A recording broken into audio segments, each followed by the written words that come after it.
A lo largo del curso hemos visto como varios fenómenos, y lo hemos visto a través de ejemplos, podemos modelarlos con una ecuación diferencial como la que estoy presentando en este momento, donde x es entonces la cantidad que nos interesa, una velocidad, una posición, el valor de una acción. F es la parte de la ecuación diferencial que está determinando el comportamiento nominal del sistema. Y ahora entonces vamos a poner un término que consta de dos partes, que nos va a dar la estocasticidad o nos va a llevar a esta ecuación a que se convierta en una ecuación diferencial estocástica. L es la matriz de dispersión y nos va a decir cómo entra el ruido en el sistema. Es decir, que si L es igual a cero, digamos en este caso sería un L vectorial, recobramos una ecuación diferencial ordinaria como las que hemos visto muy seguramente en otras clases. Y omega de t entonces va a ser una fuerza que nos va a permitir modelar el ruido. Usualmente ese ruido se modela de forma como si fuese una gaussiano y vamos a decir que es ruido blanco. Por blanco entonces requiere de dos ingredientes, en particular el más importante es que omega de t y omega de t', cuando t y t no son iguales, entonces son valores independientes. La palabra de ruido blanco viene en analogía con la luz blanca, que es la unión de todos los colores con igual intensidad. Entonces lo mismo pasa con el ruido blanco. Si calculamos su transforma de Fourier, sacamos valor absoluto al cuadrado, la potencia es una constante, entonces quiere decir que en todas las frecuencias tiene la misma contribución. Es decir, que no está correlacionado entonces de ninguna forma. Más matemáticamente hablando, entonces este ruido tiene la propiedad que mencioné arriba, pero también vamos a decir que ese mapeo de t a omega t es un proceso gaussiano con media cero, es decir, la media de omega t es el valor esperado de omega de t, es cero. Y también vamos a decir que la correlación está dada por delta Dirac. Entonces vamos a decir que la correlación entre t y t', que era la segunda propiedad que queríamos ver, entonces en este caso es el valor esperado de omega de t. Recuerden que eso lo podemos ver como una cantidad vectorial si estamos en varias variables. Omega transpuesto de t' es igual a una delta Dirac, t menos t', multiplicado por una matriz que vamos a llamar la matriz de densidad espectral. Si estuviésemos en una sola variable, no sería otra cosa que nuestros sigmas. Y cuando estamos con varias variables, estamos considerando ruido blanco, entonces va a estar dado solo por diagonal, solo por su diagonal. Entonces esa sería la correlación que cada una de esas variables tendría. Noten entonces que eso definiría nuestro problema. Ahora, qué tan lejos o qué tanto podemos hacerle a esta ecuación diferencial depende entonces de la naturaleza de f y l. Y incluso no sabemos cómo resolver todas las ecuaciones diferenciales para f's y l's en general. Más o menos va a pasar lo mismo también en ecuaciones diferenciales estocásticas, pero con una extra complicación, y es que omega no es una variable continua, perdón, no es una función que es continua, entonces todas nuestras buenas propiedades de diferenciabilidad se nos caen ahí. Y además es una función que no está acotada y puede tomar valores arbitrarios negativos y positivos mm, en cualquier intervalo. Por supuesto, las probabilidades son pequeñas en las colas de la gaussiana que estamos considerando, pero en particular eso trae extra complicaciones para resolver el problema. Entonces, noten que esa variable que tenemos ahí, que es ese ruido blanco, acá les estoy mostrando diferentes realizaciones de ese ruido, entonces es una variable, recuerden que dependería del tiempo, y entonces pues está dando esos saltos, que le quitas la continuidad, y cada vez que queramos tener una realización de ese ruido, está dada, entonces la parte derecha de la ecuación diferencial estocástica estaría dada para, digamos, para esa realización, pero entonces cada vez que queramos resolver un problema, pues vamos a tener que generar un nuevo ruido para esa ecuación. Entonces, en principio generamos esta, tendría una solución, pero recuerden que esa solución no es de nuestro interés. Lo que queremos es diferentes, como la estadística de todas las soluciones cuando tenemos términos de esta forma. Entonces, ataquemos esta ecuación y veamos qué tan lejos podemos llegar. Por supuesto, nuestra primera suposición va a ser que f y l son constantes y vamos entonces a decir que tenemos una ecuación diferencial estocástica lineal, stochastic differential equation, que es lineal. Entonces la podemos escribir como dx de t igual a f como si fuese una constante. Acá está la linealidad, esta es nuestra variable, más L, y ahora viene entonces nuestra definición de ruido. Por supuesto, necesitamos saber cómo necesitamos condiciones iniciales y podríamos decir que están dadas por una distribución normal que tiene media cero y pues unas covarianzas. Entonces en este caso es una gaussiana multidimensional y estas varianzas están dadas por inicialmente por una distribución. Vamos a decir también entonces que esta variable o esta función que está dada por nuestro ruido gaussiano, por nuestro ruido blanco, no está correlacionado con las generaciones de las condiciones iniciales. Entonces, ese sería nuestro problema. Decimos, bueno, estos casos son f y l son constantes y tenemos una ecuación diferencial que es lineal. Entonces, en principio podríamos decir, bueno, ¿qué pasa si por un momento asumimos y tomamos por fe que podríamos integrar esa ecuación como conocemos cómo se integraría? Entonces, sería integrar a ambos lados de la expresión. Mejor escribir de una vez el resultado. Quedaría x de t e a la f, esa exponencial es también matricial o vectorial, t menos t0 por la condición inicial, más integrar este término. Entonces simplemente pues no lo voy a integrar, lo voy a escribir como la integral que tendríamos que hacer, menos tau omega de tau de tau. Entonces noten, lo único que hice fue integrar ambos lados de la ecuación y en principio esta podría ser la solución de esa ecuación diferencial que es estocástica. Y de hecho la respuesta es que sí lo es, pero el problema es, como ya lo pueden darse cuenta, les acabo de decir, bueno, esto no es continuo, entonces esta integral no sabríamos cómo hacerla, pero en principio esta es la solución, solo que tenemos que aprender a integrar estos nuevos términos. Y eso nos va a llevar, lo que vamos a ver en el siguiente video, que es las integrales de Ito, y es cómo realizar estas integraciones cuando tenemos términos de esta forma estocásticos. Pero en principio esta sería la solución. Entonces encontramos la solución, solamente faltaría entender cómo hacer esta integral, pero tenemos la solución de lo que nos interesa. Entonces, no, obviamente aquí sería un vector si tenemos varias ecuaciones. Pero otra vez, entonces uno diría, bueno, aquí llegamos relativamente no tan lejos porque seguimos sin saber cómo hacer, seguimos sin saber cómo hacer esta integral. Pero recuerden, no nos interesan en particular soluciones particulares. Entonces lo que nosotros queremos saber es cómo se comportaría esta variable x en el ensamble de todas las configuraciones y sus propiedades estadísticas. Eso sí lo podemos hacer. Entonces podemos, por ejemplo, cuál sería el valor esperado de esa variable. Entonces llamémoslo m de t, que sería el valor esperado de x, que eso sí sería una cantidad de interés para nosotros. Y sería entonces tomar el valor esperado al lado derecho. Noten que esto es una constante, esto también es una constante, por lo tanto quedaría simplemente f t menos t0, x de t0. Y ahora vamos a tomar el valor esperado de este término que todavía no sabemos cómo resolver. Pero este ruido, este término de acá tiene media cero, por lo tanto no contribuye y este sería el valor esperado de esta función. Entonces noten que aún no sabemos cómo hacer esa integral, pero conocemos el valor esperado de nuestra variable x. Lo mismo podríamos calcular la covarianza de la solución. Entonces vamos a anotarla como p de t, que sería el valor esperado de x de t menos, entonces lo estamos calculando sobre las fluctuaciones, por x de t. La covarianza m de transpuesto. ¿Listo? Entonces este término nos quedaría f de t menos t0, p0 e a la, todo esto sería f t menos t0 transpuesto. Más, entonces tenemos que calcular los siguientes términos, este que todavía no sabemos bien qué hacer con él, f t menos tau l q.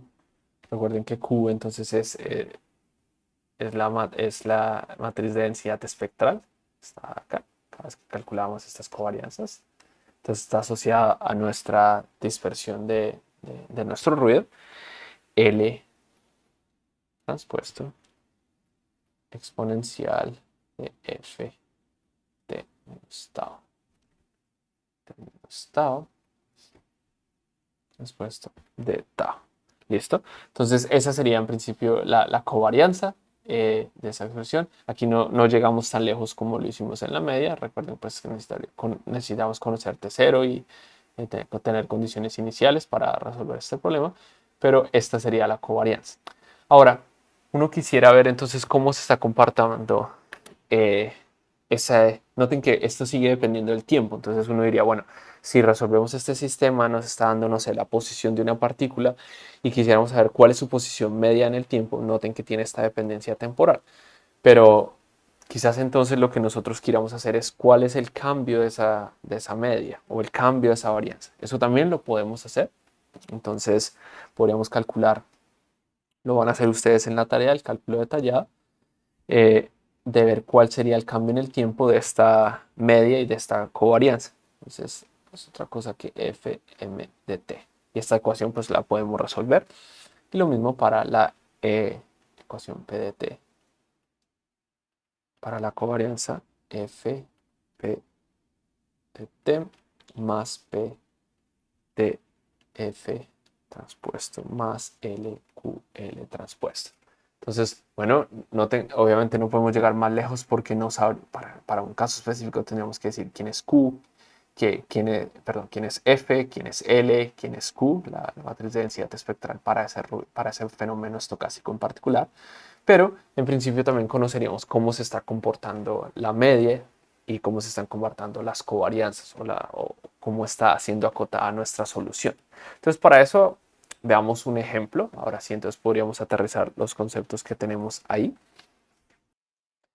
Y el ejemplo que vamos a considerar es el de sistema masa-resorte. Entonces, en el cual vamos a tener un resorte, una masa, y entonces esta va a ser, digamos, la posición inicial de esta masita, y sabemos que va a oscilar hacia arriba, hacia abajo, una vez la desplazamos de su posición inicial, pero además vamos a considerar que tenemos una fuerza que está forzando nuestro sistema. Entonces, la fuerza, esta es una F. Este sistema entonces lo podemos modelar como la siguiente ecuación diferencial,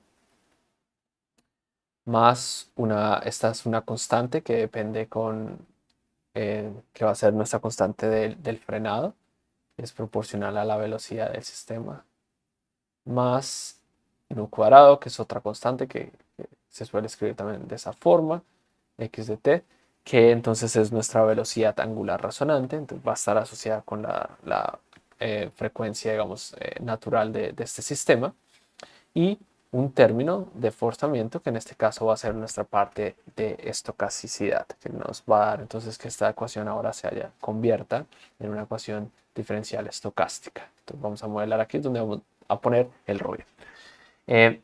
Casi siempre se pueden escribir ecuaciones de orden n como un conjunto de n ecuaciones de primer orden. Entonces, ecuaciones diferenciales de n orden siempre pueden ser transformadas como n ecuaciones de primer orden. Y en este caso lo que hay que hacer es un pequeño truquito, y es escribir entonces en una nueva variable, vamos a llamarlas x1 de t, x2 de t, que entonces van a ser las representaciones de x de t y su velocidad. Entonces, bajo esta nueva nomenclatura, este sistema siempre se puede escribir de la siguiente forma.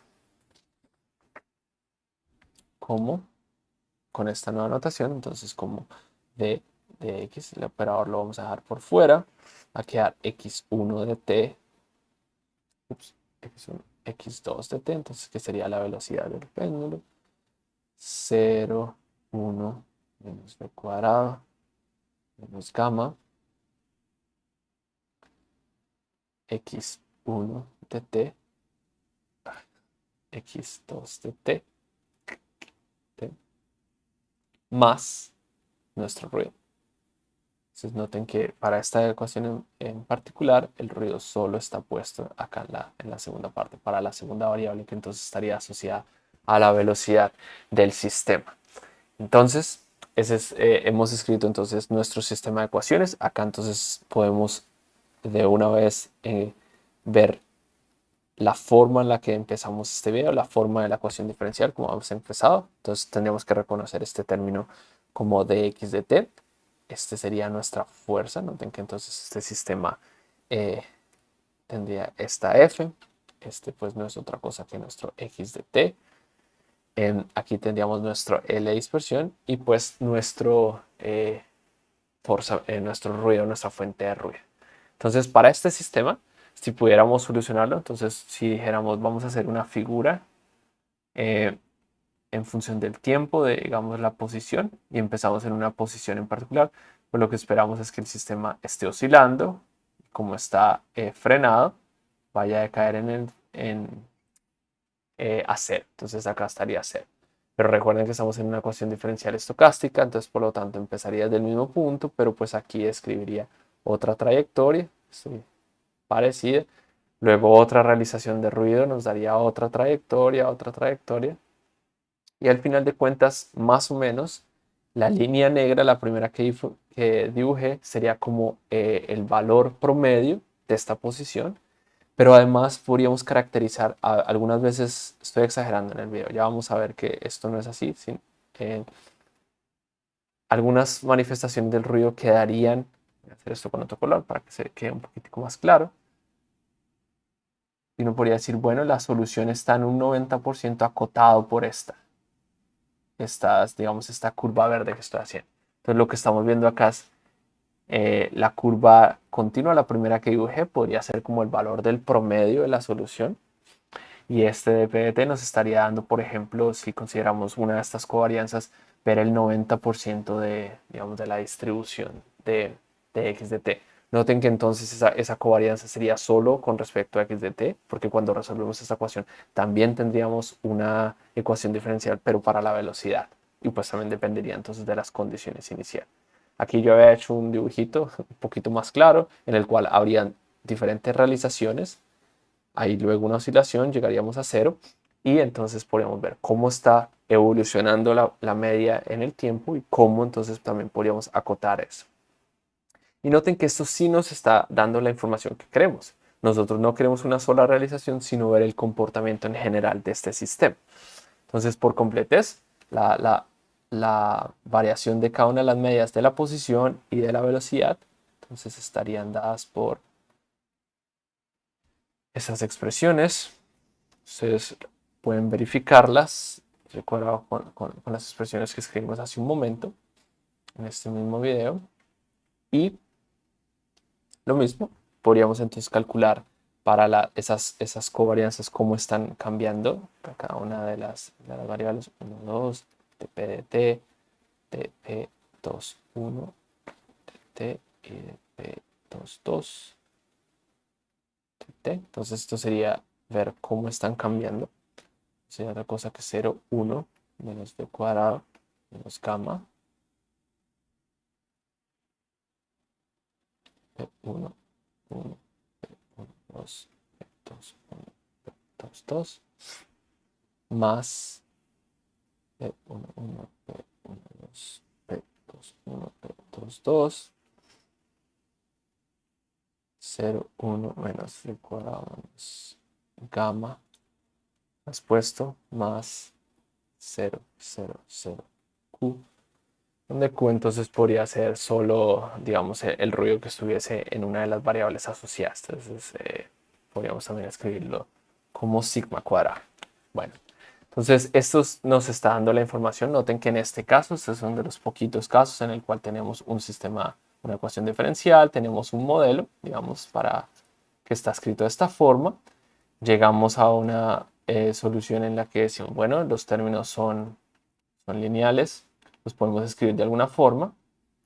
Encontramos esta ecuación en particular. Luego estamos viendo un ejemplo que es más general, en el cual tenemos una ecuación diferencial de esta forma. La hemos conseguido escribir como estaba en la parte de arriba. Y entonces podemos llegar lejos diciendo, bueno, las medias están variando de esta manera y las covarianzas de esta manera. Entonces esa es una forma de resolver estos problemas. Entonces recuerden, no hemos resuelto las trayectorias individuales solo hemos visto hasta ahora entonces las propiedades globales y pues eso nos permitió llegar bastante lejos hasta ese punto. Listo.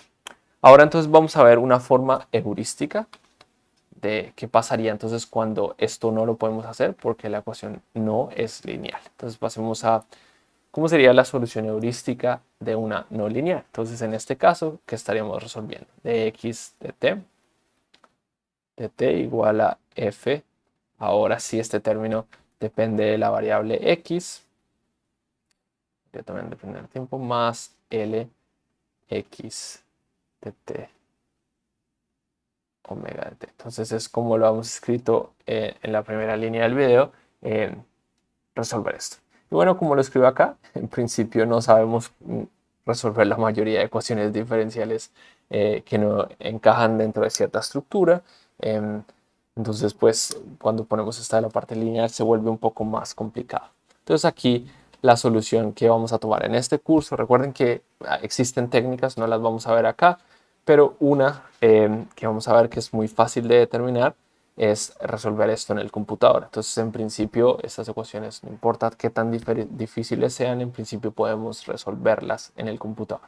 Sin embargo, también los métodos clásicos que ustedes hayan visto, como por ejemplo un Runge-Kutta para resolver ecuaciones diferenciales o sistemas de ecuaciones diferenciales, o el método de Euler, o los métodos que ustedes hayan visto simplécticos o que quieran utilizar para resolver estas ecuaciones, en principio hay que hacerles ajustes otra vez porque estas variables, esta niña de acá es la que está dañando nuestra diferenciabilidad. Ese término es el que no nos está permitiendo aplicar los conceptos normales.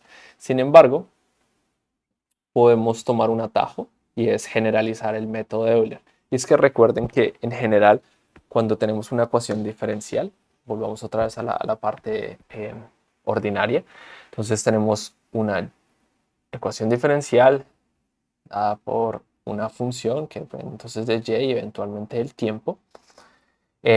Nosotros tenemos bastante información. Nosotros, al tener la ecuación diferencial, sabemos cómo está cambiando la función. Entonces, en principio, nuestra única función es determinar quién es y y nosotros sabemos cómo está cambiando y. Entonces, esa es la gracia del modelo. Entonces, eso fue un cabezazo, algo muy interesante de Euler, que él se dio cuenta, bueno, si yo no puedo resolver esto, igual acá tengo bastante información. Yo sé cómo está cambiando la función en el tiempo. Lo que pasa es que no sé cuál es la función como tal.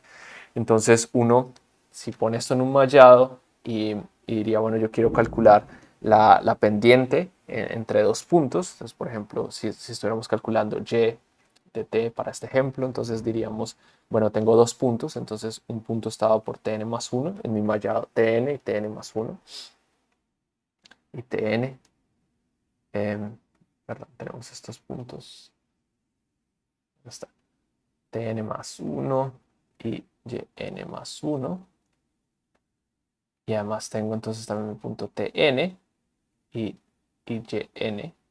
Entonces Euler dijo, bueno, una aproximación de esa pendiente no es otra cosa que yn más 1 menos yn, tn más 1 menos tn, que entonces se puede escribir como yn más 1 menos yn. Y si asumimos que la diferencia entre los t's es constante, entonces lo podemos llamar un delta t. Esta pendiente entonces se puede aproximar como lo que tenemos al lado derecho de la ecuación, fy. Pues aquí quizás ese igual realmente no va. Tenemos que decir es como aproximado como el lado derecho de nuestra ecuación diferencial, porque esa información sí la conocemos. Entonces, noten que de esta manera Euler dijo, bueno, perdón, y de t. Entonces, acá simplemente podríamos decir, bueno, entonces podemos resolver para yn más 1. Si nosotros conocemos la condición inicial, digamos y0, me puedo pasar a la yn más 1 de esta manera y pues entre más chiquito sea mi delta t, pues mejor hago esta aproximación. Entonces de esta manera nos queda que yn más h por f evaluado en yn en el tiempo tn.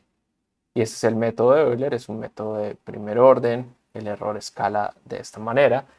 No es el mejor método para resolver numéricamente las ecuaciones, pero incluso ustedes podrían empezar a hacerlo a mano, o sea, resolver una ecuación diferencial a mano. Tienen un h, pueden estar evaluando el lado derecho de la ecuación diferencial y esto es muy interesante. Entonces, un método así existe para las ecuaciones diferenciales estocásticas, se llama el método de Euler-Maruyama y entonces sigue exactamente esos mismos principios. Entonces requeriría una iteración muy parecida a lo que acabo de explicar de la forma entonces tk más 1 en el tiempo. K más 1 sería entonces el tk más el lado derecho entonces de la ecuación, f de x tk en el tiempo tk, f de x tk en el tiempo tk por el delta t. Y ahora entonces hasta ahí vamos, hasta ahí parece Euler, pero lo único que tenemos que hacer es agregarle una nueva partecita que entonces va a ser esa función x tk, que es digamos nuestra matriz de dispersión, como lo hemos visto en este video, por un delta bk.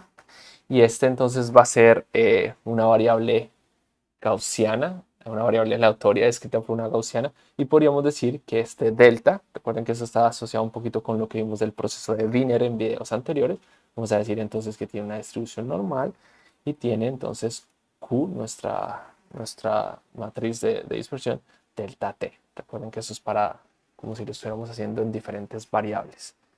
Entonces, con lo que acabo de mostrar acá, tenemos un método muy crudo, pero que más o menos nos va a ayudar a resolver modelos muy sencillos en el cual esto es completamente susceptible a escribirse en el computador. Entonces recuerden que ese proceso, como lo puse acá, browniano de Wiener, podríamos simplemente representarlo como una gaussiana multiplicada por raíz de n y generar las realizaciones de este ruido.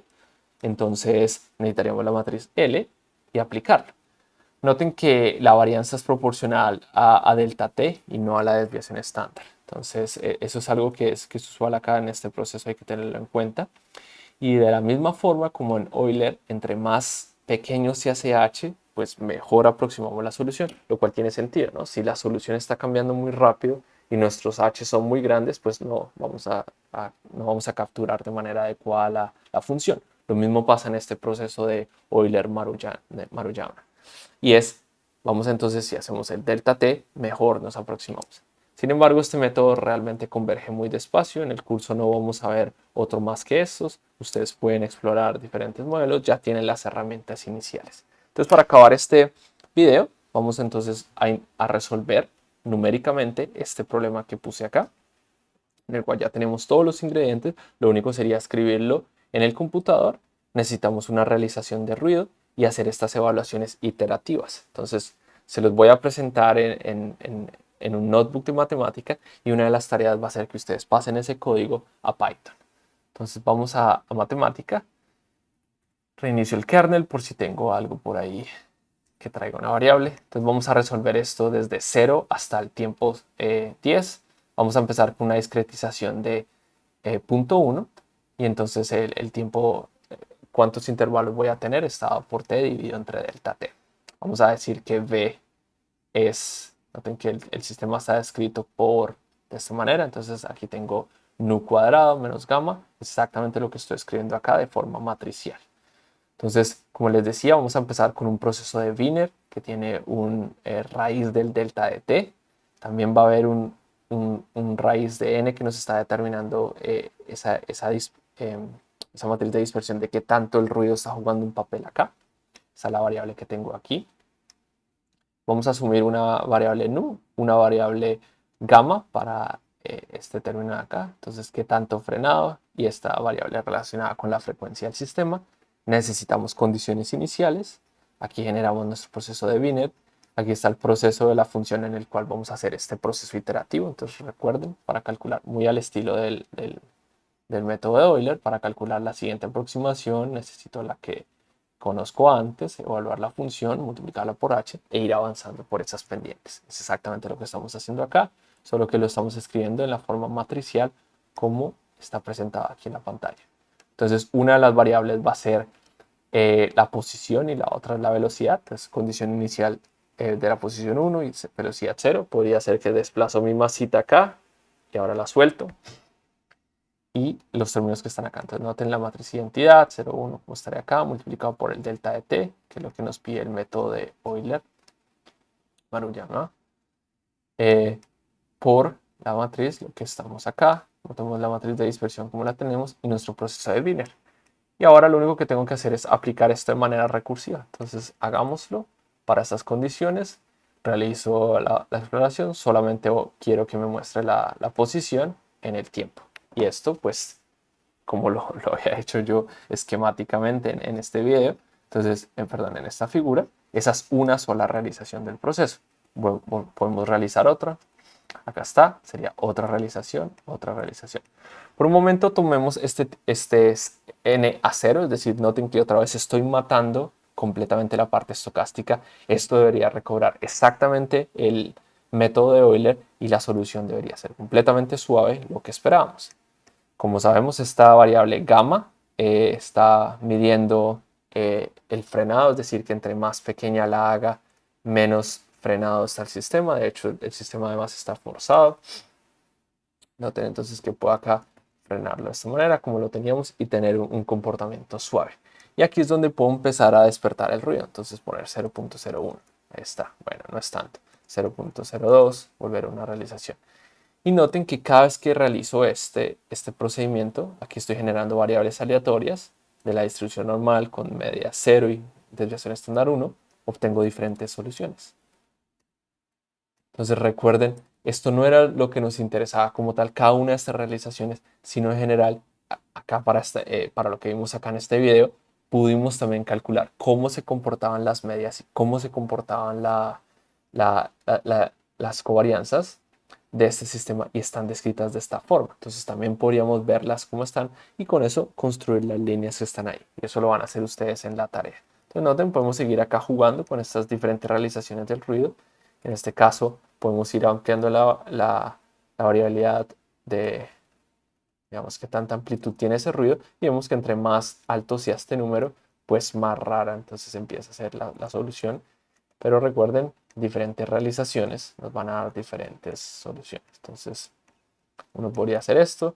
Ustedes podrían incluso meter esto dentro de un for. Noten que el código es bastante sencillo. La tarea lo van a pasar a Python, como la herramienta de software gratuito, y generar entonces varias realizaciones y aproximar, por ejemplo, sería interesante esta solución y compararla con la analítica. Está acá. Compararla entonces con la solución analítica para ver cómo estaría. Entonces ustedes podrían hacer estos intervalos y decir al 95% de la solución está acotada en estos intervalos. Entonces realizar varias realizaciones al estilo Monte Carlo, calcular el promedio. El promedio recuerden que depende entonces en cada uno de estos puntos y luego hacer las curvas. Entonces en este curso, en este video, perdón, hemos hecho ya bastante. Vimos que varios de los problemas, voy a hacer el resumen para acabar, se pueden escribir como esta ecuación. Analizamos a qué nos referíamos con este ruido blanco gaussiano. Vimos de manera heurística cómo resolver esta ecuación. Nos dimos cuenta que necesitamos conocer un nuevo cálculo. Se va a hacer el cálculo de Ito, estas integrales de Ito, que no sabemos cómo integrar este término de acá. Pero también vimos que con el computador podíamos llegar y vimos un método muy sencillo en el cual también podemos integrar muy al estilo de las ecuaciones del método de Euler para ecuaciones diferenciales ordinarias. Hemos introducido uno en el cual ahora solo introducimos una pequeña variable acá que se comporta como lo hemos visto en los anteriores videos, un proceso de Wiener para obtener una solución numérica. Y esa solución, por supuesto, entre más pequeño sea este delta t, mucho mejor va a ser nuestra solución, pero por supuesto tenemos que hacer más cuentas. Eso se puede ver quizás si matamos la parte estocástica. Noten que entre más burda sea mi aproximación, pues más feita me va quedando la solución. Entonces este método no es tan bueno. Recuerden que cuando uno ve métodos numéricos es el primero que le muestran, no se demora un montón en converger, pero lo mismo pasa para este método, entonces tendríamos que tener un delta t, pero la convergencia es un poco lenta. Así que si ustedes están entusiasmados, de hecho hay varios artículos que voy a dejar en las referencias de SciAm, de publicaciones en SciAm, en el cuales se tienen métodos rápidos para resolver este tipo de ecuaciones diferenciales estocásticas.